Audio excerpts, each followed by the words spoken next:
ಸಭೆಯಲ್ಲಿ ನೆರೆದಿರುವಂತಹ ಎಲ್ಲ ಹಿರಿಯರಿಗೆ ನಮಸ್ಕರಿಸುತ್ತಾ ಇಂದಿನ ಕಾರ್ಯಕ್ರಮವನ್ನು ಪ್ರಾರಂಭಿಸ್ತಾ ಇದ್ದೇವೆ. ಈ ಕೇಶವನಾರಾಯಣ ದೇವಸ್ಥಾನದ ವರ್ಷಂಪ್ರತಿ ವಾರ್ಷಿಕೋತ್ಸವದ ನಿಮಿತ್ತವಾಗಿ ಮಧ್ಯಾಹ್ನ ತದಂಗವಾಗಿ ಪೂಜೆ ಪುನಸ್ಕಾರಗಳು ಎಲ್ಲ ವಿಧಿವಿಧಾನಗಳು ನಡೆದಿವೆ. ಆ ಸಂಬಂಧವಾಗಿ ಇವತ್ತು ಸಾಯಂಕಾಲ ಒಂದು ಯಕ್ಷಗಾನ ಕಲಾಕೂಟವನ್ನು ಮಾಡುವ ಎನ್ನುವಂತಹ ಒಂದು ನಿರ್ಣಯದಿಂದಾಗಿ ಶ್ರೀಯುತ ಕೇಶವ ಭಟ್ರು ನಿರ್ಣಯಿಸಿದ್ದಾರೆ. ಆ ಸಂಬಂಧವಾಗಿ ಇವತ್ತು ನಾವೆಲ್ಲ ಎಲ್ಲರೂ ಸೇರಿದ್ದೇವೆ. ಇವತ್ತಿನ ಒಂದು ಯಕ್ಷಗಾನದ ಪ್ರಸಂಗ ಕೃಷ್ಣ ಸಂಧಾನ. ಇದರಲ್ಲಿ ಭಾಗವತರಾಗಿ ಶ್ರೀಯುತ ಗಣೇಶ್ ಹೆಬ್ಬಾರ್ ಮಾರುಕೇರಿ ಹಾಗೂ ಶ್ರೀಯುತ ಮಂಜುನಾಥ್ ಹೆಬ್ಬಾರ್ ಮೂಡಿಕೆರೆ ಇವರು ಪಾಲ್ಗೊಳ್ಳಲಿಕ್ಕಿದ್ದಾರೆ. ಇವರಿಗೂ ಕೂಡ ಈ ಮನೆಯವರ ಪರವಾಗಿ ಹೃತ್ಪೂರ್ವಕವಾದಂತಹ ಸ್ವಾಗತವನ್ನು ಬಯಸ್ತೇನೆ. ಮೃದಂಗ ವಾದಕರಾಗಿ ಸದಾಶಿವ ಹೆಗಡೆ ಕಿತ್ರೆ ಹಾಗೂ ಶಶಾಂಕ್ ಆಚಾರ್ಯ ಕಿರುಮಂಜೇಶ್ವರ ಇವರಿಗೂ ಕೂಡ ಈ ಮನೆಯವರ ಪರವಾಗಿ ಈ ಒಂದು ಕಾರ್ಯಕ್ರಮಕ್ಕೆ ಸ್ವಾಗತವನ್ನು ಬಯಸ್ತೇನೆ. ಚಂಡೆಯಲ್ಲಿ ಶ್ರೀ ಶ್ರೀನಿವಾಸ್ ಪ್ರಭು ಇವರಿಗೂ ಕೂಡ ಸ್ವಾಗತವನ್ನು ಬಯಸ್ತೇನೆ. ಮುಮ್ಮೇಳದಲ್ಲಿ ಅರ್ಥಧಾರಿಗಳಾಗಿ ಕೃಷ್ಣನಾಗಿ ಶ್ರೀಯುತ ಕುಮಾರ್ ಶಂಕರ್ ನಾರಾಯಣ ಇವರು ಕೃಷ್ಣನಾಗಿ ಇವತ್ತು ಪಾತ್ರವನ್ನು ನಿರ್ವಹಿಸಲಿಕ್ಕಿದ್ದಾರೆ. ಇವರಿಗೂ ಕೂಡ ಮನೆಯವರ ಪರವಾಗಿ ಸ್ವಾಗತವನ್ನು ಬಯಸ್ತೇನೆ. ಧರ್ಮರಾಯನಾಗಿ ನಾರಾಯಣ ಹೆಬ್ಬಾರ್ ಕೆರೆಮನೆ ಇವರು ನಿರ್ವಹಿಸಲಿಕ್ಕಿದ್ದಾರೆ. ಇವರಿಗೂ ಸ್ವಾಗತವನ್ನು ಬಯಸ್ತೇವೆ. ಕೌರವನಾಗಿ ಶ್ರೀ ಪ್ರಸಾದ್ ಭಟ್ಕಳ್ ಇವರಿಗೂ ಕೂಡ ಮನೆಯವರ ಪರವಾಗಿ ಸ್ವಾಗತವನ್ನು ಬಯಸ್ತೇವೆ. ದ್ರೌಪದಿ ಹಾಗೂ ಭಾನುಮತಿಯ ಪಾತ್ರದಲ್ಲಿ ಶ್ರೀಯುತ ರಂಗೇ ಹೆಬ್ಬಾರ್ ಕಾಣಿಸಿಕೊಳ್ಳಲಿಕ್ಕಿದ್ದಾರೆ. ಅವರಿಗೂ ಕೂಡ ಶ್ರೀಯುತ ಕೇಶವ ಭಟ್ರ ಪರವಾಗಿ ಈ ಮನೆಯವರ ಪರವಾಗಿ ಸ್ವಾಗತವನ್ನು ಬಯಸ್ತೇನೆ. ಈ ವಿದುರನಾಗಿ ಶ್ರೀಯುತ ಮಂಜುನಾಥ್ ಭಟ್ಕಾನ್ಕಿ ಇವರಿಗೂ ಕೂಡ ಸ್ವಾಗತವನ್ನು ಬಯಸ್ತೇವೆ. ಅಲ್ಲದೆ ಇವತ್ತಿನ ಈ ಒಂದು ಕಾರ್ಯಕ್ರಮಕ್ಕೆ ಆಗಮಿಸಿರುವಂತಹ ಸ್ಥಳೀಯ ಎಲ್ಲ ಕಲಾಭಿಮಾನಿಗಳಿಗೂ ಇವರ ಬಂಧು ಬಾಂಧವರಿಗೂ ಎಲ್ಲರಿಗೂ ಕೂಡ ಈ ಮನೆಯವರ ಪರವಾಗಿ ಸ್ವಾಗತವನ್ನು ಬಯಸ್ತೇನೆ. ಹಾಗೂ ಶ್ರೀಯುತ ಧನ್ವಂತರಿ ಸೌಂಡ್ ಸಿಸ್ಟಮ್ ಮಾರುಕೇರಿ ತಿಮ್ಮಪ್ಪ ಹಾಗೂ ಅವರ ಮಕ್ಕಳು ಅವರಿಗೂ ಕೂಡ ಈ ಒಂದು ಕಾರ್ಯಕ್ರಮಕ್ಕೆ ಸಹಕರಿಸುವುದಕ್ಕಾಗಿ ಅವರಿಗೂ ಕೂಡ ಸ್ವಾಗತವನ್ನು ಬಯಸ್ತೇನೆ. ಮತ್ತು ಎಲ್ಲ ಹಿರಿಯ ಕಿರಿಯ ಯಕ್ಷಗಾನ ಕಲಾಭಿಮಾನಿಗಳಿಗೆ ಮತ್ತೊಮ್ಮೆ ಸ್ವಾಗತವನ್ನು ಬಯಸುತ್ತಾ ಕಾರ್ಯಕ್ರಮವನ್ನು ಪ್ರಾರಂಭಿಸಲಿಕ್ಕೆ ಭಾಗವತರಲ್ಲಿ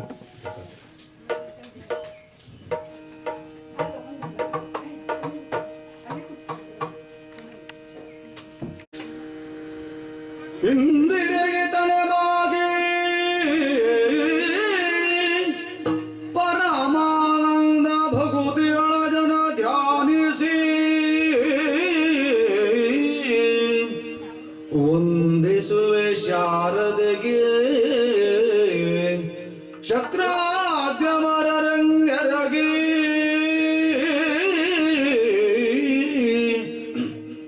ನಾಂದಿಯೊಳು ವರವ್ಯಾಸ ಮುನಿಪದ ದ್ವಂದ್ವ ಕಾನತನಾಗಿ ನಾಂದಿಯೊಳು ವರವ್ಯಾಸ ಮುನಿಪದ ದ್ವಂದ್ವ ಕಾನತನಾಗಿ ಕವಿಗಳ ಸಂದಣಿಗೆ ಬಲವೊಂದು ಹೇಳುವೆ ನೀ ಕಥಾಮೃತವ ಆ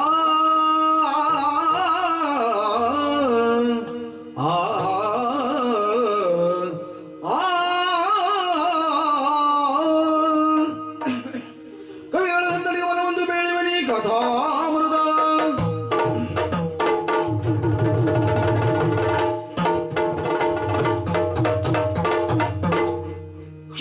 ಕ್ಷೋಣಿಪತಿ ಕೇಳ್ ಭೀಮ ನಿಂತೆನಲ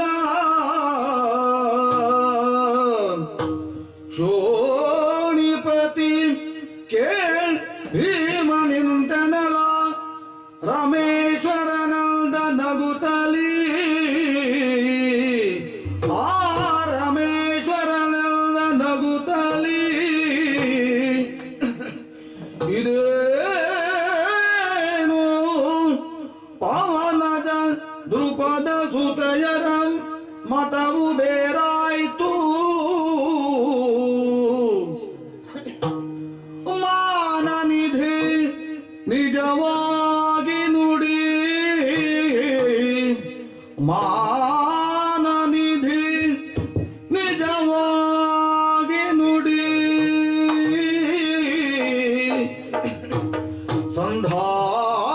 ಸಂಧಾನವೋ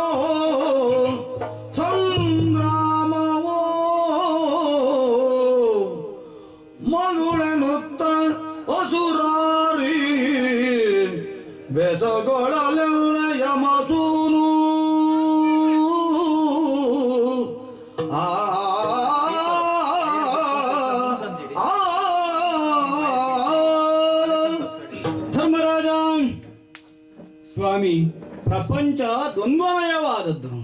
ಹಾ ಹಗಲು ರಾತ್ರಿ, ಕತ್ತಲು ಬೆಳಕು, ಸುಖ ಕಷ್ಟ, ನೋವು ನಲಿವು, ನ್ಯಾಯ ಅನ್ಯಾಯ, ಧರ್ಮ ಅಧರ್ಮ, ಸತ್ಯ ಅಸತ್ಯ, ಹೀಗೆ ಹಲವು ವಿಧಗಳಲ್ಲಿ ದ್ವಂದ್ವ. ಹೌದು. ಆದರೆ ಹಾ ಧರ್ಮಜನ ಅಭಿಪ್ರಾಯದಲ್ಲಿ ಹಾ ಅಂತಹದೊಂದು ದ್ವಂದ್ವ ನಿಲುವು ಉಂಟೋ? ಹಾ ಇಲ್ಲ ಅಂತ ನಾನು ಇದುವರೆಗೆ ತಿಳಿದುಕೊಂಡದ್ದು, ಹಾ ಮತ್ತೆ ಇರಕೂಡದು ಅಂತ ನಿರೀಕ್ಷೆಯೂ ಇಟ್ಟುಕೊಂಡದ್ದು. ಹಾ ಧರ್ಮಜನ ನಿಲುವಲ್ಲಿ ದ್ವಂದ್ವ ಉಂಟು ಅಂತ ಈಗಲೂ ನನಗನ್ನಿಸ್ತಾ ಇಲ್ಲ. ಕೇವಲ ಧರ್ಮಜನು ದ್ವಂದ್ವಾತೀತನಾದವನಲ್ಲ, ಸ್ಪಷ್ಟತೆಯನ್ನು ಹೊಂದಿರುವವನಲ್ಲ. ಪಾಂಡವರು ಕೂಡ ಹಾಗೆ. ಅಭಿಪ್ರಾಯ ಭೇದಗಳಿಲ್ಲ, ಭಿನ್ನ ಮತಗಳಿಲ್ಲ ಅಂತಲೇ ಇರುವುದು. ಆದರೆ ಇದೀಗ ನಿಮ್ಮ ಕೆಲವರ ಮಾತನ್ನು ಕೇಳುವಾಗ ಆ ನಂಬಿಕೆ ಅದು ಹುಸಿಯಾಗಿ ಹೋಯ್ತೋ ಏನೋ ಅಂತ ಅನ್ನಿಸ್ತಾ ಇದೆ. ಯಾಕೆ ಅಂತಂದ್ರೆ ನೀ ನನ್ನನ್ನು ಕರೆದು ಹೇಳ್ತೀನಿ, ಸಂಧಾನವನ್ನೇ ವಿರಚಿಸಿ ಬಾ ಅಂತ ಅಂತಿ. ಆದರೆ ಅದೇ ಹೊತ್ತಿಗೆ ಅನಿಲಜ ದೃಪದ ಸುತೆಯರ ಮತವೂ ಬೇರಾಯಿತು ಎನ್ನುವುದು ನನ್ನ ಗಮನಕ್ಕೆ ಬಂತು. ಗಮನಕ್ಕೆ ಬಂದದ್ದೇನು ಸ್ಪಷ್ಟವಾಗಿ ಹೇಳಿದ್ದಾನೆ. ಭೀಮಸೇನ ಆರಂಭ ಮಾಡಿದ್ದು ಹೇಗೆ ಗೊತ್ತಾ? ಏರಿನಲ್ಲಿಯೇ ಜೋರಿನಲ್ಲಿಯೇ ಆರಂಭ ಮಾಡಿದ್ದಾನೆ ಇವತ್ತು. ಎಲ್ಲವೋ ಕಂಸಾಂತಕನೇ ಹಾಗೆ ಆರಂಭ ಮಾಡಿದ್ದವ. ಎಲ್ಲವೋ ಕಂಸಾಂತಕನೇ ಆ ಖಳ ದುರ್ಯೋಧನನೊಡನೆ ಕೊಡುಗುಳದೆತ್ತಮ ಬಲಿದು ಸಲಿಸೈ ಸಂಧಿಯ ನುಳಿದು ಅಂತ ಸ್ಪಷ್ಟವಾಗಿ ಆಡಿದ್ದಾನೆ. ಅವ ಮಾತ್ರ ಅಲ್ಲ, ಅವನ ಜೊತೆಗೆ ದ್ರೌಪದಿಯದ್ದು ಆ ಮಾತಿಗೆ ಒತ್ತಾಸೆಯಾಗಿಯೇ ಉಂಟು. ನಾನು ಅವನಲ್ಲಿಯೂ ಹೇಳಿದೆ, ಅಣ್ಣ ಹೀಗೆ ಹೇಳ್ತಾನೆ, ನೀನು ಸಂಗ್ರಾಮ ಆಗಬೇಕು ಅಂತ ನಿರೀಕ್ಷಿಸ್ತೀಯಲ್ಲ ಅಂತ ಕೇಳಿದರೆ ಅವ ಇನ್ನೂ ಸ್ಪಷ್ಟವಾಗಿ ಕಟ್ಟಿ ತುಂಡು ಮಾಡಿದ ಮುರಿದ ಹಾಗೆ ಹೇಳಿದಾನೆ. ಆತ ಧರಣಿಪಗಾತನೊಳಿನ್ನು ಹಿತವಿರೆ ಸೀಮೆಗಳು ಮೂರನ್ನು ಕೊಳ್ಳಲಿ ಸಾಮದಲ್ಲಿ ನಾನ್ ಎರಡೂರ್ ಕೊಂಬೆನು ರಣದಲ್ಲಿ ಅಂತ ಹೇಳಿದ್ದಾನೆ. ಹಾಗಾದ್ರೆ ಅಲ್ಲಿಗೆ ಇನ್ನೂ ಹೆಚ್ಚು ಸ್ಪಷ್ಟ ಆದ ಹಾಗಾಯಿತಲ್ಲ. ದೃಪದ ಸುತೆ ಮತ್ತು ಅನಿಲಜರ ಮತವು ಬೇರಾಯಿತು. ಪಂಚಪಾಂಡವರು ಅಂದ್ರೆ ಮಂಚದ ಕಾಲುಗಳಿದ್ದ ಹಾಗೆ ಅಂತ ಹೇಳಿ ಪ್ರಪಂಚವೇ ಆಡಿಕೊಳ್ಳುತ್ತಾ ಉಂಟು. ಒಂದು ಮಂಚದ 4 ಕಾಲುಗಳಲ್ಲಿ ಎತ್ತರದಲ್ಲಿ ವ್ಯತ್ಯಾಸ ಇರಕೂಡದು, ಒಂದತ್ತ ಒಂದಿತ್ತ ಅಂತಲೂ ಆಗಕೂಡದು. ಇರುವ ಕಾಲುಗಳೆಲ್ಲ ನೇರವಾಗಿಯೇ ಇರಬೇಕು ಮತ್ತು ಒಂದೇ ಎತ್ತರವನ್ನೂ ಹೊಂದಿದವುಗಳಾಗಿರಬೇಕು. ಆದ್ರೆ ಇಲ್ಲಿ ಹಾಗಾಗುತ್ತಾ ಇಲ್ಲಲ್ಲ. ಒಟ್ಟಾರೆ ದ್ವಂದ್ವ ಉಂಟು ಅಂತ ಆಯಿತು. ಇಲ್ಲೀಗ ನಿಮ್ಮ ಇವರೊಳಗೆ ಅಭಿಪ್ರಾಯ ಭೇದ ಉಂಟು ಅಂತ ಆಯಿತು. ಇದು ಈ ಮನೆಗೆ ಅಥವಾ ಇಲ್ಲಿಗೆ ಮಾತ್ರ ಸೀಮಿತ ಆದರೆ ಯೋಚಿಸಬೇಕಾದ್ದಲ್ಲ. ಆದ್ರೆ ಸಂಧಾನಕ್ಕಾಗಿಯೋ ಸಂಗ್ರಾಮಕ್ಕಾಗಿಯೋ ನಿಶ್ಚಯಿಸಿಕೊಂಡು ಬರೋದಕ್ಕೆ ರಾಯಭಾರಿಯಾಗಿ ನನ್ನ ಕಳುಹುತ್ತಾ ಇದ್ದೀಯಲ್ಲ, ನನ್ನಲ್ಲಿ ಆ ಗೊಂದಲ ಇರಕೂಡದಲ್ಲ, ನನಗ ಆ ಸಮಸ್ಯೆ ಕಾಡಬಾರ್ದಲ್ಲ, ಹಾಗೋ ಹೀಗೋ ಎಂಬ ಹಾಗೆ. ಒಂದು ವೇಳೆ ನನ್ನಲ್ಲಿ ಅದು ಉಳಿದು ಹೋಯ್ತು ಅಂತ ಆದ್ರೆ ಮುಂದೆ ಪ್ರಪಂಚಕ್ಕೆ ಅದೇ ಹೋದ ಹಾಗಾಗ್ತದೆ, ಅದೇ ಅಭಿಪ್ರಾಯ. ಹಾಗಾಗಬಾರದು.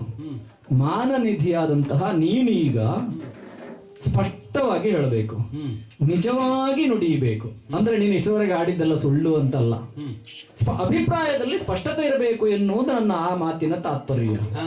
ನಿಜವಾಗಿ ನುಡಿ ಸಂಧಾನವೋ ಅಲ್ಲ ಸಂಗ್ರಾಮವೋ, ಅಲ್ಲಿಗೆ ಹೋದವ ನಾ ಮಾಡಬೇಕಾದದೇನು ಎನ್ನುವುದನ್ನು ಸ್ಪಷ್ಟವಾಗಿ ನೀ ಹೇಳ್ಬೇಕೀಗ ನನಗೆ. ಕೃಷ್ಣ, ನೀನು ಆಡಿದ್ದನ್ನು ಕೇಳುವಾಗ ಕಿವಿದ್ದು ನಾನು ಕಿವಿಡನಾಗ ಹಾಗೆ. ಯಾಕೆ ಕೇಳಿದ್ರೆ ನನ್ನ ಸಮ್ಮುಖದಲ್ಲೇ ನಡೆದಂತಹ ಘಟನೆ ಇದು.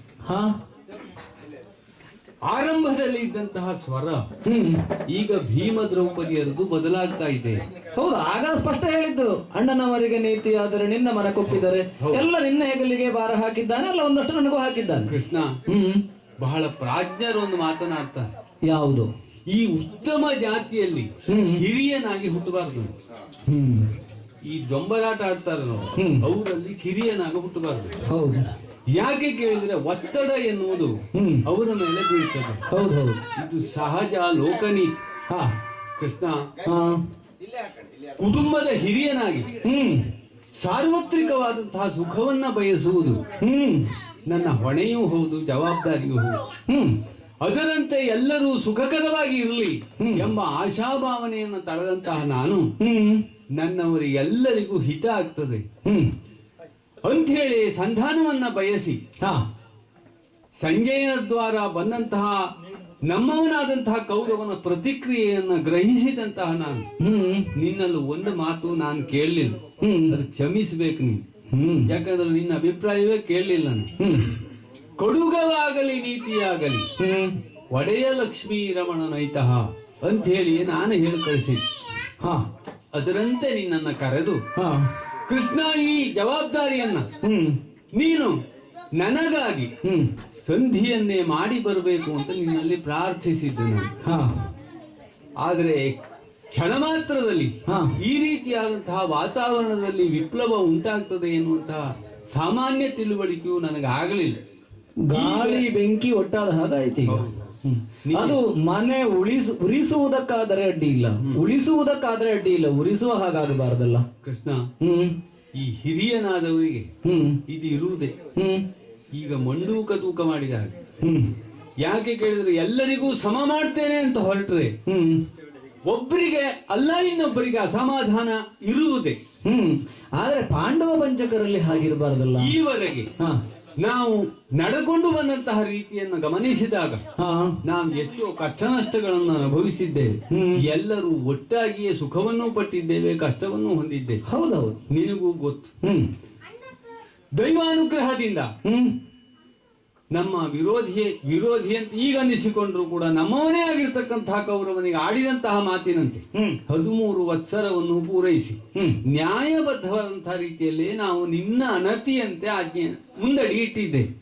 ಇಲ್ಲಿಯವರೆಗೆ ಯಾವ ತಾಪತ್ರಯವೂ ಆಗ್ಲಿಲ್ಲ.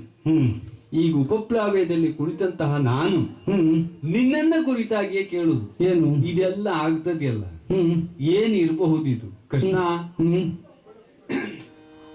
ದಾನವಂತಕ ಕೇಳಿ ಏನಂಬೆ ಬಗೆ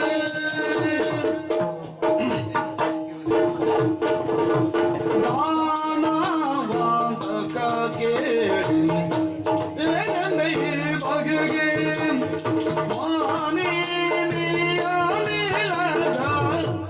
ಆಡುವ ನುಡಿಗೆ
ಕೃಷ್ಣ ಶ್ರೀರಾಮ್ ಪ್ರತಿಯೊಂದು ಮಾತು ಕೂಡ ಅದು ಕ್ರಿಯೆಯಾಗಿ ಅವಸಾನ ಹೊಂದುವಲ್ಲಿ ಏನನ್ನು ಪರಿಣಾಮ ಕೊಡ್ತದೆ ಎನ್ನುವಂತಹ ತಿಳುವಳಿಕೆ ಇದ್ದವರಿಗೆ ಗೊತ್ತಾದೀತು. ನಿನಗೂ ಉಂಟಲ್ಲ? ಹೌದು.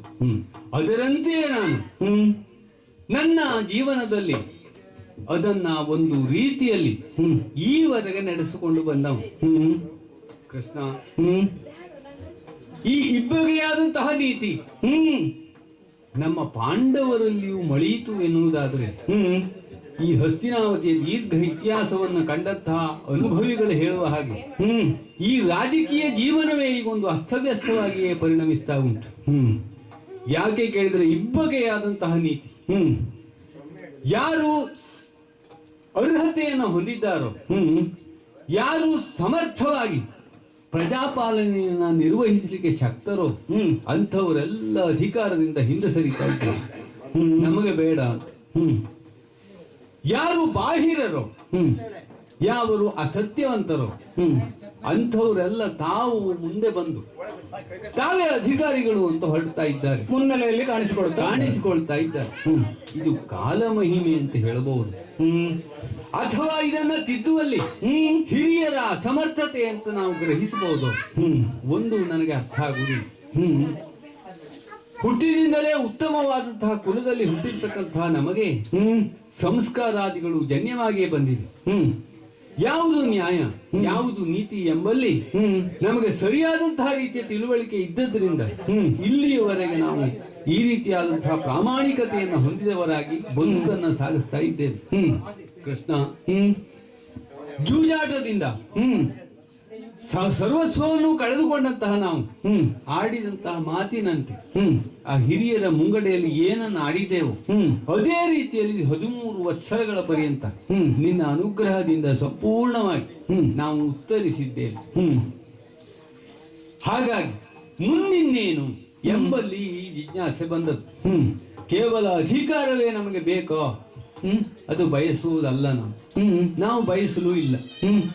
ಕೇವಲ ಬದುಕಿಗಾಗಿ ಕ್ಷತ್ರಿಯರಾದಂತಹ ನಮಗೆ ಹೇಗೆ ನಾವು ಬದುಕಬೇಕು ಅಂತ ಆಲೋಚನೆಯನ್ನ ಮಾಡಿ ನಾನು ನಿನ್ನಲ್ಲಿ ಕೇಳಿದ್ದೆ, ಹೋಗಿ ಕೌರವನಲ್ಲಿ ಸಂಧಿ ಆಗಬಹುದು, ನಮಗ ಉಳಿಲಿಕ್ಕೆ 5 ಗ್ರಾಮ ಕೊಟ್ಟರೆ ಸಾಕ, ನಮಗ ಅಧಿಕಾರ ಬೇಡ. ಯಾಕೆ ನಾವು ಅಧಿಕಾರವನ್ನ ಬಯಸಿ ಮುಂದಾದವೆ ಅಂತಾದ್ರೆ ಘರ್ಷಣೆ ಉಂಟಾಗ್ತದೆ.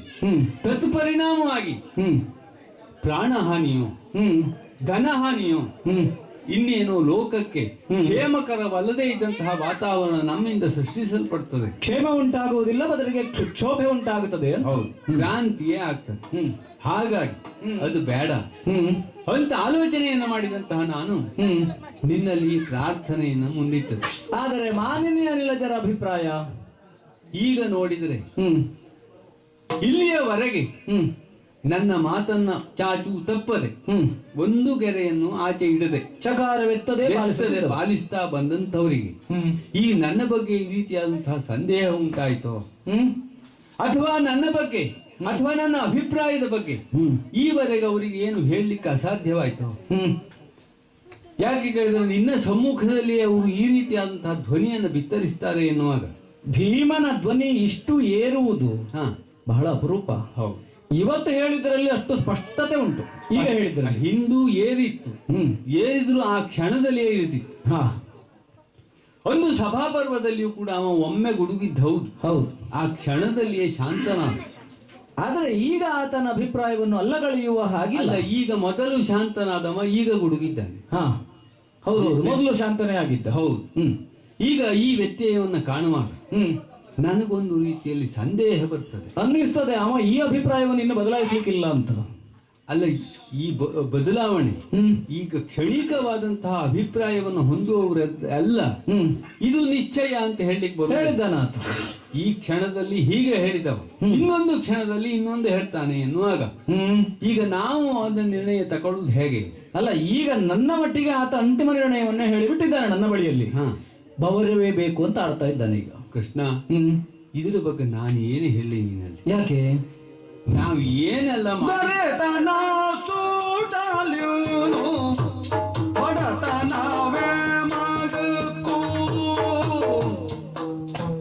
ಗುರುರಾಯ ಸೋತಿಯಂದು ಕೇದರೆ ಸಾಕು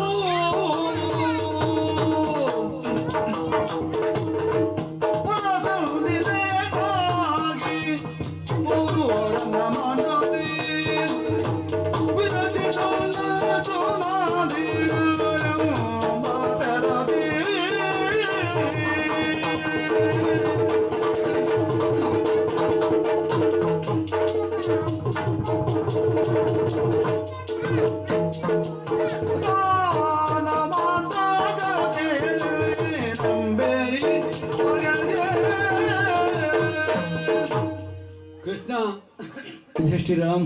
ನಮ್ಮ ಹುಟ್ಟೆ ಅರಣ್ಯದಲ್ಲಿ ಆದದ್ದು. ಹ್ಮ್ ಈ ಬಡತನ ನಮಗೇನು ಹೊಸ್ತಲ್ಲ.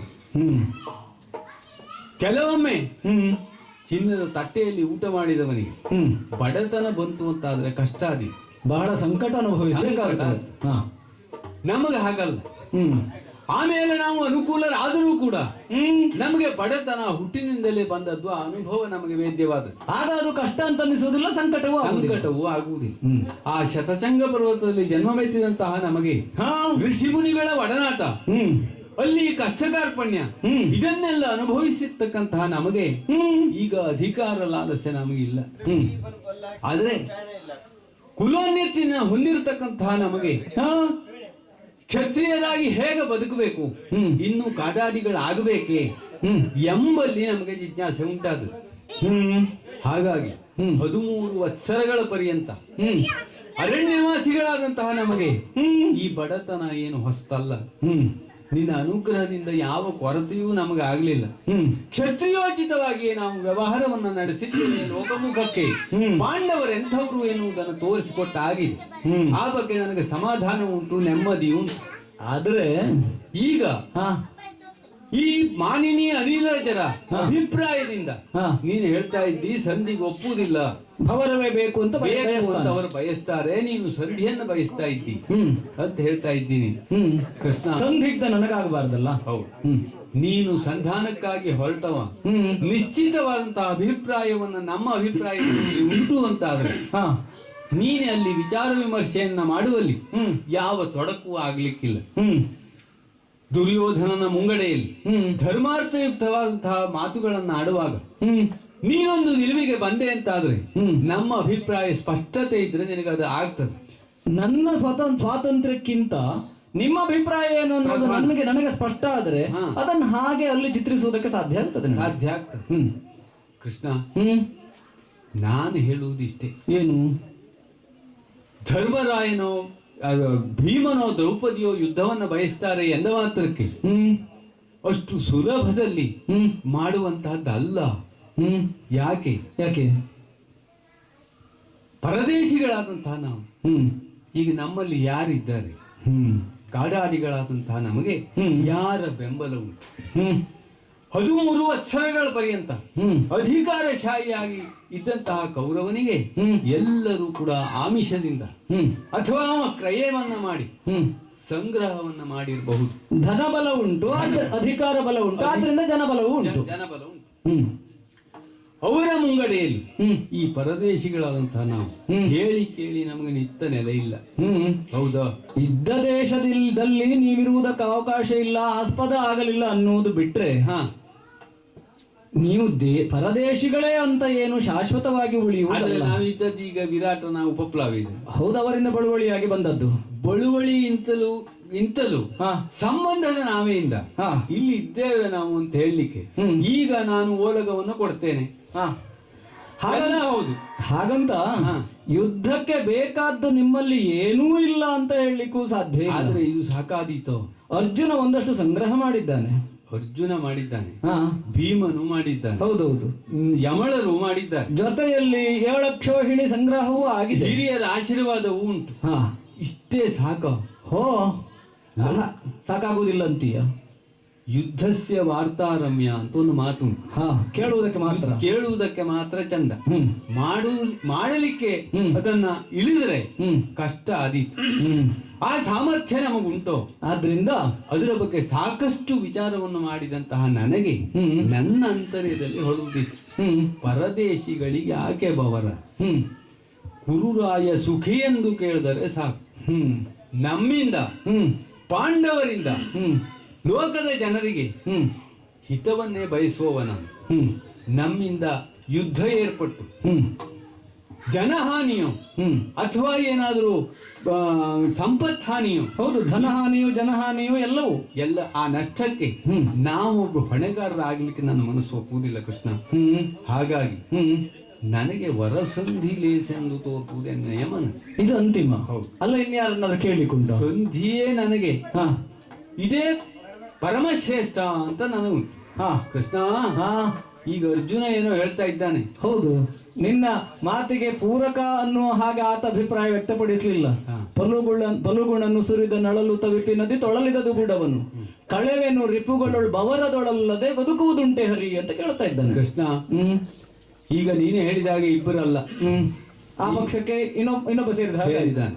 ಹಾಗಾಗಿ ವಿರೋಧಿ ಪಕ್ಷವೇ, ವಿರೋಧಿ ಪಕ್ಷ ಎನ್ನುವುದು ಅಭಿಪ್ರಾಯ ಭೇದ ಇರುವ ಪಕ್ಷವೇ ಸಂಖ್ಯೆ ಪ್ರಬಲವಾಗುತ್ತಾ ಉಂಟು. ಜಾಸ್ತಿ ಉಂಟು. ಹಾಗಾಗಿ ಯಾವುದು ಬಹುಮತವೋ ಅದನ್ನೇ ಅಂಗೀಕರಿಸಬೇಕಾಗ್ತದೆ. ಕೃಷ್ಣ, ನಾನು ಹೇಳುವುದು ಇಷ್ಟೇ, ನನ್ನ ಮನಸ್ಸು ಸರ್ವಾತ್ಮನಾದಂತಹ ನಿನ್ನಲ್ಲಿ ಹೇಳುವುದು ಏನು? ಯಾಕಂದ್ರೆ ನಿನಗೆ ಎಲ್ಲವೂ ಗೊತ್ತುಂಟು. ನಿನಗೆ ಇಚ್ಛೆ ಪಟ್ಟೆ ಅಂತಾದ್ರೆ ಋಷಿಮನೀಷಿಗಳೆಲ್ಲ ನಿನ್ನ ಈ ವಿಶ್ವರೂಪವನ್ನ ಕಂಡವರು ಹೇಳಿದ್ದು ನಾನು ನಿನ್ನ ಮನಸ್ಸು ಮಾಡಿದೆ ಅಂತಾದ್ರೆ ಸಮಸ್ತ ಜಗತ್ತನ್ನು ಸೃಷ್ಟಿಸ್ತೀಯಂತೆ.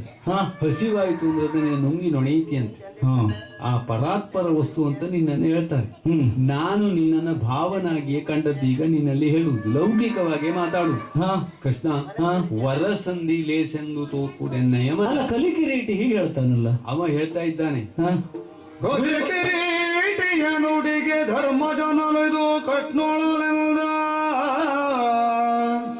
ಕುರುಕುಲ ತಿಲಕ ಸಂಧಿಯ ಮುರಿದನಾದರೆ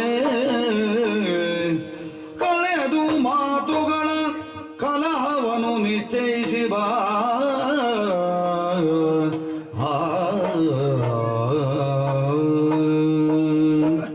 ಕೃಷ್ಣ, ಧರ್ಮರಾಜ ಎತ್ತರದ ಧ್ವನಿಯಲ್ಲಿ ಪಾರ್ಥ ಮಾತನಾಡ್ತಾ ಇದ್ದಾನೆ.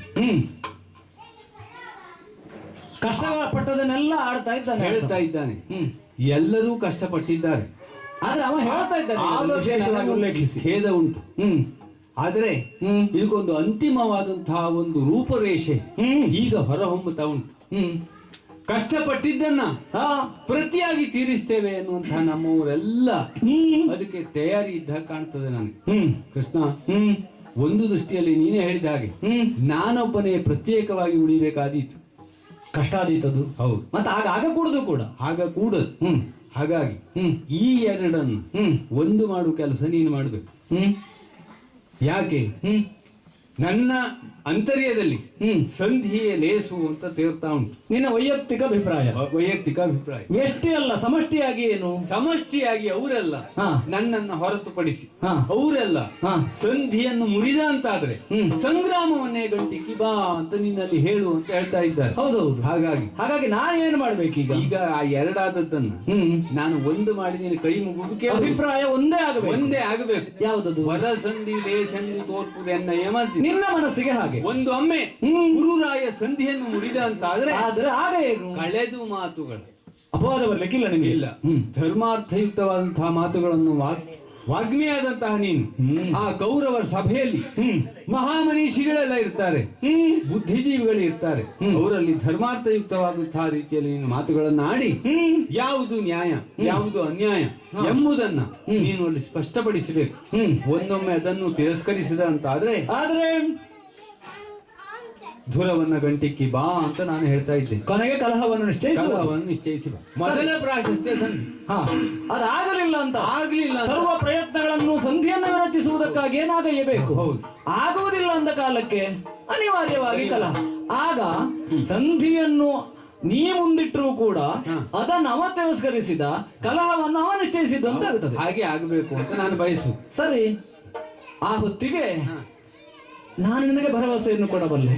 ನೀ ಹೇಳಿದಂತೆಯೇ ನಾನು ನಡೆಯುವವನೇ, ನಿನ್ನ ರಾಯಭಾರಿಯಾಗಿ ನಿನ್ನ ಪ್ರತಿನಿಧಿಯಾಗಿ ನಾ ತೆರಳುವವನಲ್ವೋ? ಸರಿ, ನೀನೇನೋ ಹೀಗೆ ಹೇಳಿದಿ, ಅದ್ಯಾರದು ಇತ್ತ ಕಡೆ ಬರ್ತಾ ಇರುವುದು? ಲಕ್ಷ್ಮೀ ರಮಣ ಕಣ್ಣೆನು ತಲಂಗ್ರಿಯಲಿ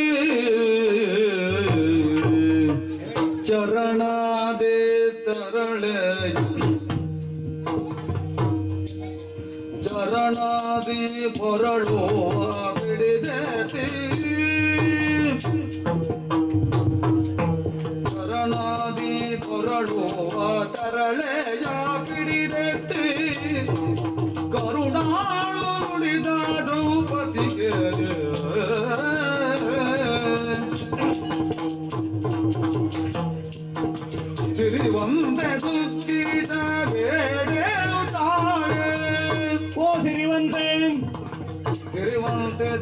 ದುಃಖಿಸಬೇಡೇಳು ತಾಯೇ ನಿಲ್ಲಿರವೇನು ಬೇಳು ಬೇಳೆನಲು ಅಣ್ಣ ತಂಗಿ ಕಾಲಿಗೆ ಎರಿಗಿದ್ದೇನೆ, ಕಂಡೆ. ಎತ್ತಿ ಏನು ಅಂತ ಪ್ರಸ್ತಾವನೆ ಮಾಡ್ತಾ ಇದ್ದೀರಿ. ಮರುಗಬೇಡ, ನಿನ್ನನ್ನು ಹಿಡಿದೆತ್ತಿದ್ದೇನೆ. ಅಷ್ಟು ಹೇಳಿದ್ದಕ್ಕೆ ಸಂತೋಷವಾಗ್ತಾ ಇದೆ. ದುಃಖಿಸಬೇಡ.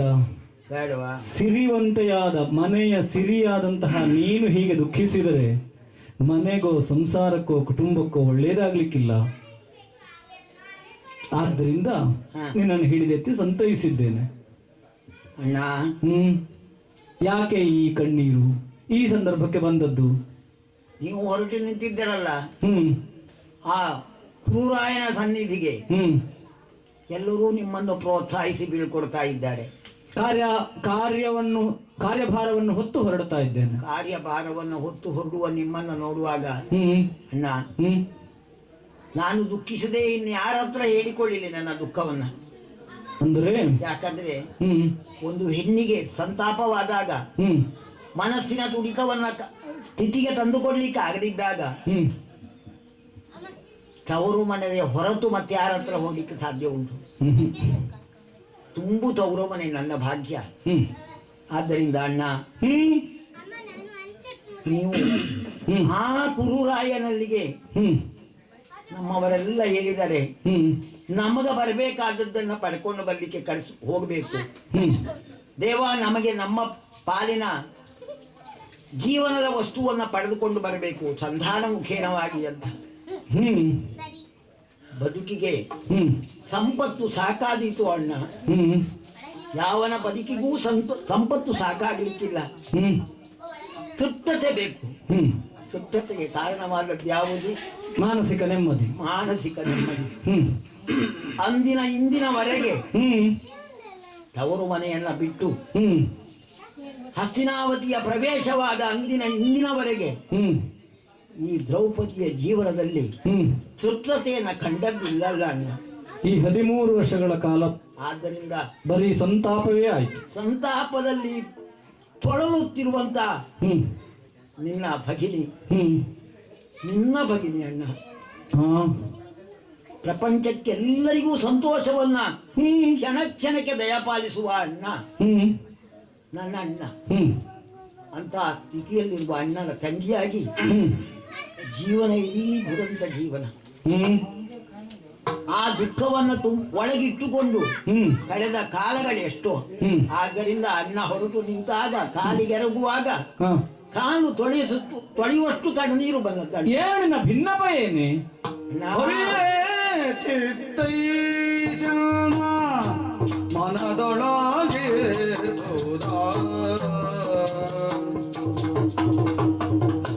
ಹೊರೆಯಲಿ ಚಿತ್ತೈಷಣ ಮನದೊಳಗೆ ಹೊರೆ ನಾನೆಂಬುದೇನು ತುರಬ ಕಟ್ಟಿಸುವೆ ಎಂದನಗೆ ನೀನು ಸೋರಿದ. ತುರಬ ಕಟ್ಟಿಸುವೆನೆಂದನಗೆ ನೀನು ಸೋರಿದ. ಪರಮಾಚನೆಡೆಯಲೆಂದು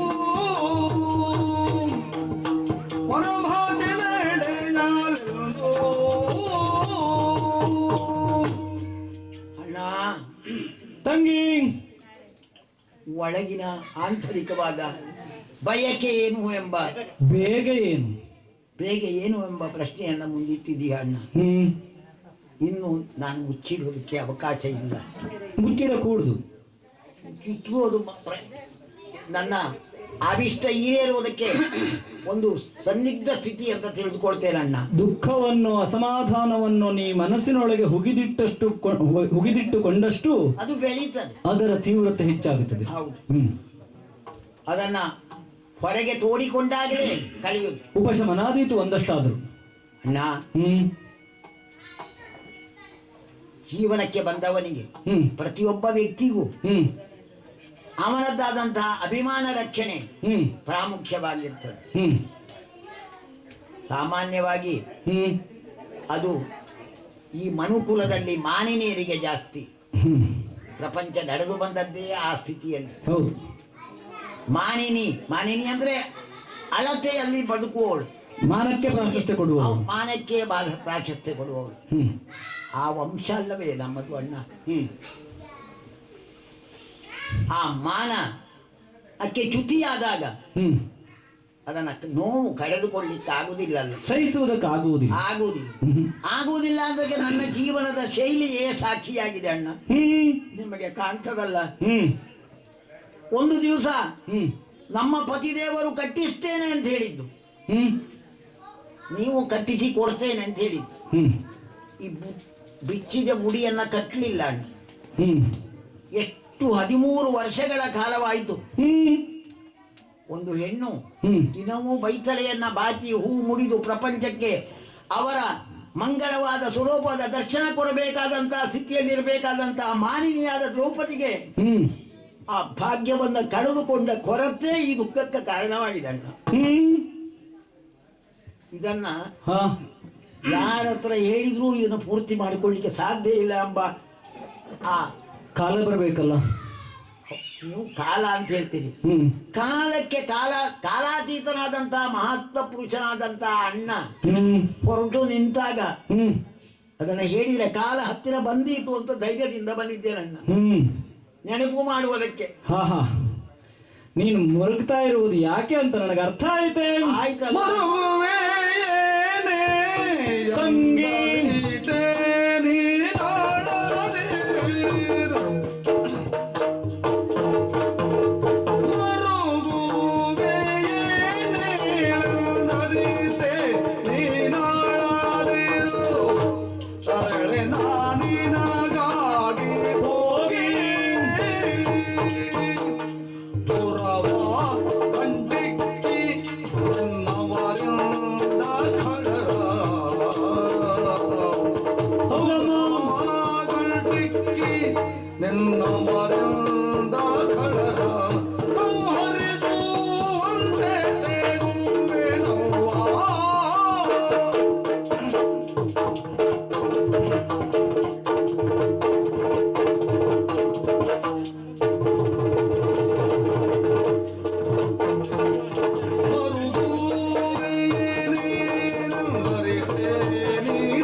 ದುರುಳರು ನಿನಗೆಸಗಿದಂತಹ ಕ್ರೌರ್ಯದ ಕುರಿತಾಗಿ ಅವರ ಕುರಿತಾದಂತಹ ರೋಷವನ್ನ ನಿನ್ನ ಹೊಟ್ಟೆಯಲ್ಲಿ ಬಚ್ಚಿಟ್ಟುಕೊಂಡು ಬಿಚ್ಚಿದ ಮುಡಿಯೊಂದಿಗೆ ನೀನು ಹೀಗೆ ಹುಚ್ಚಿಯಂತೆ ತಿರುಗುತ್ತಾ ಇರುವುದನ್ನು ಕಂಡು ಸಹಿಸಿಕೊಳ್ಳುವುದಕ್ಕೆ ನನಗೂ ಸಾಧ್ಯ ಆಗುತ್ತಾ ಇಲ್ಲ. ಹೌದಾ? ಮಾತ್ರ ಅಲ್ಲ, ಈ ಭರತ ವರ್ಷದಲ್ಲಿ ಅಲ್ಲ, ಪ್ರಪಂಚದಲ್ಲಿ ಎಲ್ಲಿಯೂ ಯಾವ ಹೆಣ್ಣಿಗೂ ಆಗಬಾರದಿದ್ದಂತಹ ಒಂದು ದುಸ್ಥಿತಿ ನಿನ್ನ ಪಾಲಿಗೆ ಬಂದು ಹೋಯಿತು. ಬರಬಾರದಿತ್ತದು. ನರಕಾಸುರನ ಬಳಿ ಇದ್ದಂತಹ 16,000 ನಾರಿಯರ ಜೀವನವನ್ನು ಉದ್ಧರಿಸಿದವನಿಗೆ ನನ್ನ ಭಾವನ ಮಡದಿಯಾದಂತಹ ನಿನ್ನ ಸಂತಾಪವನ್ನು ನಿನಗೆ ಒದಗಿ ಬರಬಹುದಾದಂತಹ ದುಸ್ಥಿತಿಯನ್ನು ತಡೆಯುವುದಕ್ಕೆ ಸಾಧ್ಯ ಆಗದೇ ಹೋಯಿತಲ್ಲ ಎಂಬಂತಹ ಕೊರಗನ್ನಂದಿನಿಂದಲೂ ಇರಿಸಿಕೊಂಡವ ನನ್ನೊಳಗೆ ನಾನು ಏನಾದರೂ ಮಾಡಬೇಕಿತ್ತು. ನನ್ನ ಕೈ ಮೀರಿ ಹೋಯಿತಂತಹದೊಂದು ಸಂದರ್ಭ ಈ ಭರತ ವರ್ಷದಲ್ಲಿ ಯಾವ ನಾರಿಗೂ ಅಂತಹದೊಂದು ದುಸ್ಥಿತಿ ಬರಬಾರ್ದಿತ್ತು. ಆದ್ರೆ ನನಗೆ ಬಂದು ಹೋಯಿತು. ನಾನಿದ್ದೂ ಬಂದು ಹೋಯಿತಲ್ಲ. ಆ ಸ್ಥಳದಲ್ಲಿ ಆ ಕಾಲದಲ್ಲಿ ನಾನಿದ್ದಿದ್ರೆ ಖಂಡಿತ ಆಗಕೊಡ್ತಿರ್ಲಿಲ್ವೋ ಏನು. ಆದ್ರೆ ಆಗಿ ಹೋಯಿತು, ಏನೂ ಮಾಡುವುದಕ್ಕಿಲ್ಲ. ತಪ್ಪು. ಆ ತಪ್ಪಿಗೆ ಸರಿಯಾದಂತಹ ಶಿಕ್ಷೆಯನ್ನ ತಪ್ಪು ಮಾಡಿದವರು ಪಡೆಯಲೇಬೇಕು ಅಣ್ಣ. ಆದ್ದರಿಂದ ನೀ ಹೇಳದೇ ಇದ್ದರೂ ನಾ ಮುಂದುವರಿಯುತ್ತಿದ್ದೆ. ಮಾತ್ರ ಅಲ್ಲ, ನನ್ನ ಬಯಕೆಗೆ ಪೂರಕವೋ ಎಂಬಂತೆ ನೀ ಬಿಚ್ಚಿದ ಮುಡಿಯನ್ನು ನನ್ನ ಕಾಲಿಗೆ ಎರಗಿಸಿದಿ. ಆಗ ನನಗಂತೂ ನನ್ನ ಅಭಿಪ್ರಾಯ ಸ್ಪಷ್ಟ ಆಯ್ತೆ. ನಾ ಏನು ಮಾಡಬೇಕು ಅನ್ನುವುದನ್ನು. ನೆನಪು ಆಯ್ತು, ನೆನಪಾಗಲಿ ಅಂತ ಅಣ್ಣ. ಯಾಕೆಂದ್ರೆ ಈ ಒಂದು ಭರತ ಖಂಡಕ್ಕೆ ಗೌರವಾನ್ವಿತರಾದಂತಹ ನಮ್ಮ ಪತಿದೇವರು ದೊಡ್ಡವರು ಹೇಳಿದ್ದು, ನಾರಿಯನ್ನು ಪೂಜಿಸುತ್ತಿದ್ದಂತಹ, ಪೂಜಿಸಬೇಕಾದಂತಹ ಪುಣ್ಯ ಸ್ಥಳ ಇದು. ಹೌದು. ಧರ್ಮರಾಯರ ಬಾಯಿಂದ ಮಾತು ಬಂದಿದೆ, ಸಂಧಾನ ಸಂಧಾನ ಕೇಳುತ್ತಾ ಇದ್ದೇನೆ ನಾನು.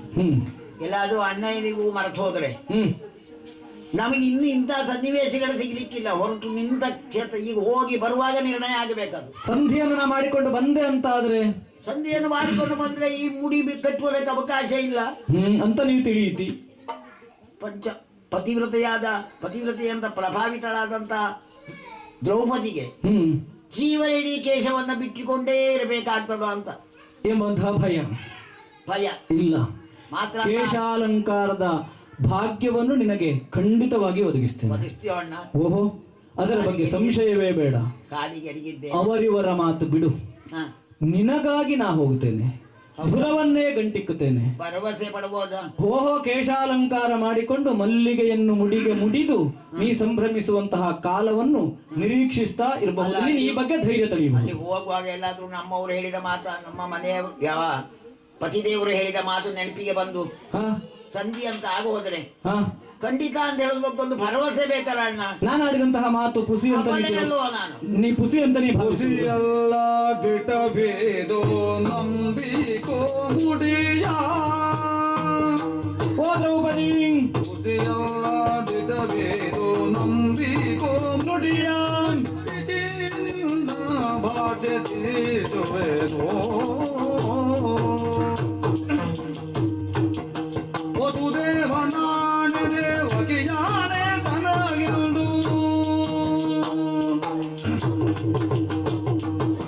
ವಸುದೇವನಾಣೆ ದೇವಕಿಯಾಣೆ ತನಗಿರುವುದು, ಮದಿವಾ ಕಂಬನಿಯುರೆಸಿದೆನೋ. ತಪ್ಪು ಮಾಡಿದವರಿಗೆ ತಕ್ಕ ಶಿಕ್ಷೆಯಾಗಬೇಕು. ಮಾನಿನಿಯಾದಂತಹ ನಿನ್ನ ಕುರಿತಾಗಿ ತಪ್ಪಿ ನಡೆದವರಿಗೆ ಖಂಡಿತವಾಗಿಯೂ ಶಿಕ್ಷೆ ಆಗಬೇಕು. ಆಗಿಸುವಂತೆ ಮಾಡುತ್ತೇನೆ ನಾನು. ಆದ್ರಿಂದ ನಾನೀಗ ಯಾವ ಭರವಸೆಯನ್ನು ತುರುಬ ಗಂಟಿಕ್ಕಿಸುತ್ತೇನೆ ಎಂಬಂತಹ ಭರವಸೆಯನ್ನು ನಾನೀಗ ನನಗೇನು ನೀಡುತ್ತಾ ಇದ್ದೇನೆ, ಇದು ಪುಸಿ ಅಂತ ನೀ ಖಂಡಿತವಾಗಿಯೂ ಕನಸು ಮನಸ್ಸಿನಲ್ಲಿಯೂ ಎಣಿಸಕೂಡದು. ಎಣಿಸುವುದು ಅಗತ್ಯ ಇಲ್ಲ. ಅಬಲೆ ಹೌದು, ಆದರೆ ನಾನು ಅಬಲ ಅಥವಾ ಅಬಲ ಅಂತ ನೀನು ತೀರ್ಮಾನಿಸ್ತೀಯ, ನಿರ್ಬಲ ಅಂತ ತೀರ್ಮಾನಿಸ್ತೀಯ. ಮರೆಯುವುದು ಖಂಡಿತವಾಗಿಯೂ ಮರೆಯುವುದಿಲ್ಲ. ನಿನಗೆ ಇನ್ನೂ ಭರವಸೆ ಬರುವುದಿಲ್ಲ ಅಂತ ಆದರೆ ನನ್ನ ತಂದೆ ತಾಯಿಗಳು ವಸುದೇವ ದೇವಕಿಯರ ಪದದಾಣೆಯಾಗಿ ನಿನ್ನ ತುರುಬು ಕಟ್ಟಿಸುವಂತಹ ವ್ಯವಸ್ಥೆಯನ್ನು ಖಂಡಿತ ಮಾಡ್ತೇನೆ ನಾನು.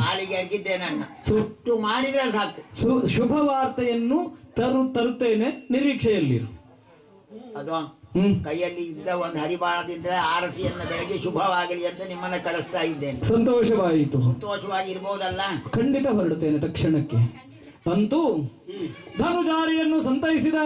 ಧನುಜಾರಿಯಾದಂತಹ ನಾನು ದ್ರೌಪದಿಯನ್ನು ಸಂತೈಸಿದ ಹಾಗಾಯಿತಲ್ಲ. ದ್ರೌಪದಿಯ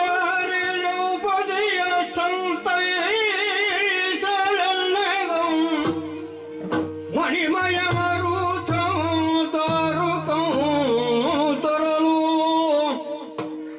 ದುರ್ಜನರೆಡೆಗೆ ಪೋಪುರ ಅಗಣಿತಾಯುಧವ ಸಾತ್ಯಕಿ ತುಂಬಿದ ರಥಗಳು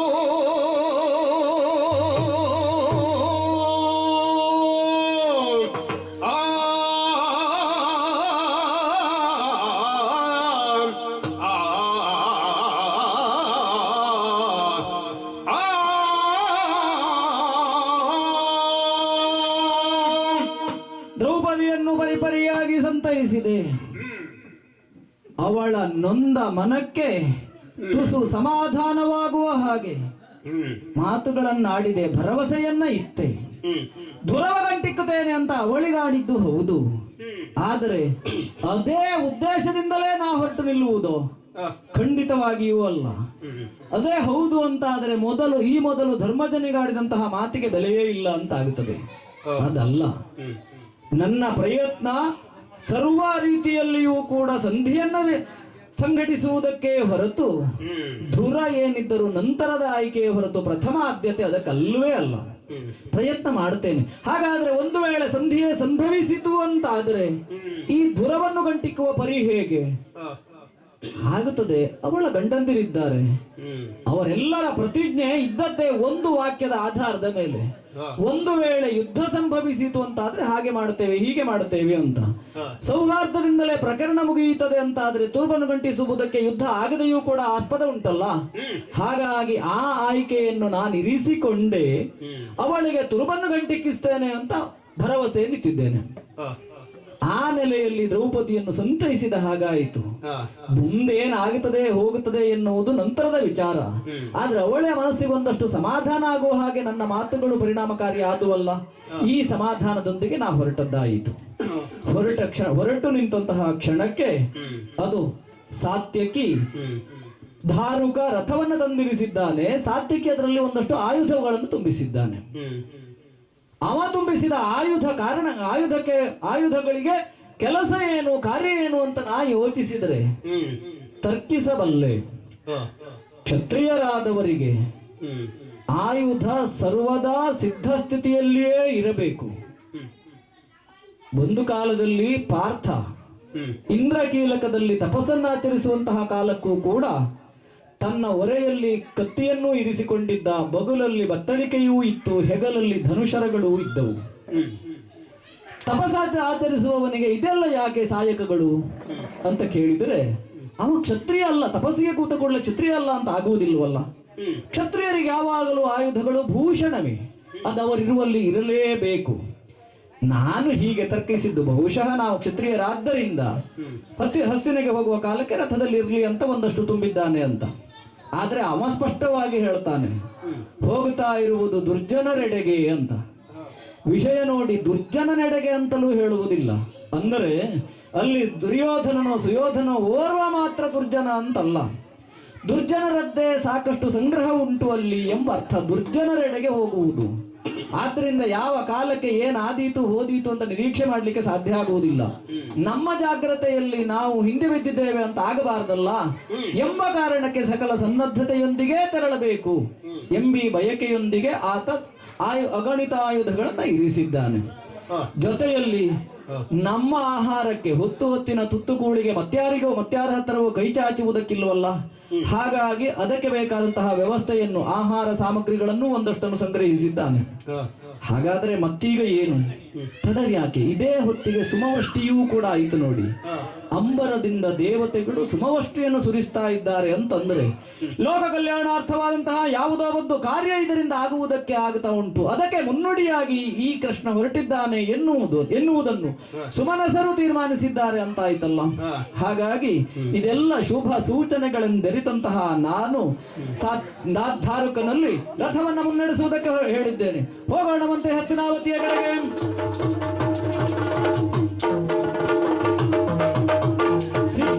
ಸಿದ್ಧತೆ ಬಹಳ ಚೆನ್ನಾಗಿಯೇ ಉಂಟು.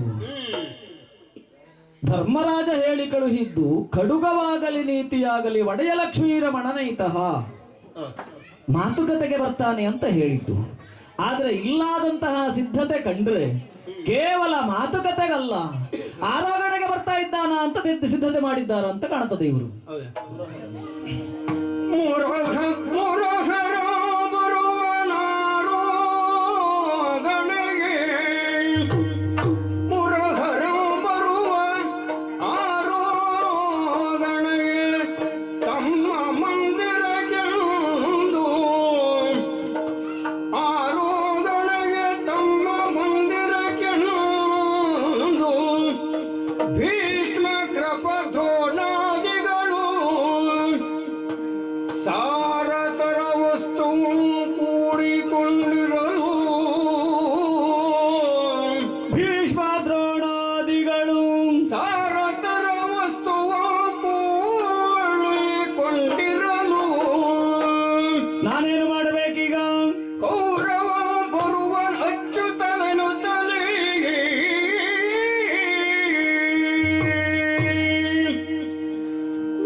ಕುರುರಾಯನುಳಿದೆಲ್ಲರ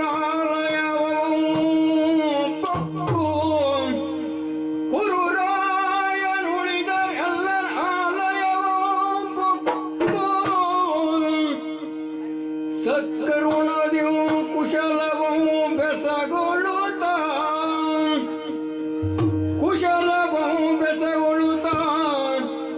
ವಿದುರನರ ಮನೆಗೈ ತಂದವು ಕೃಷ್ಣನು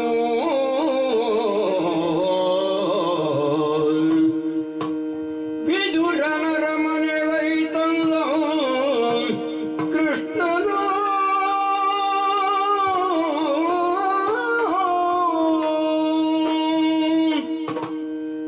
ಸಂಧಾನಕ್ಕೆ ಬರುವಂತಹ ಕೃಷ್ಣನನ್ನು ಸ್ವಾಗತಿಸುವುದಕ್ಕೆ ಬೇಕಾದ್ದಕ್ಕಿಂತ ಹೆಚ್ಚಾಗಿ ಆರೋಹಣೆಗೆ ಬರುವಂತಹ ಕೃಷ್ಣನನ್ನು ಸ್ವಾಗತಿಸುವುದಕ್ಕೆ ಸಿದ್ಧತೆಗಳು ಭರದಿಂದ ಸಾಗಿವೆ.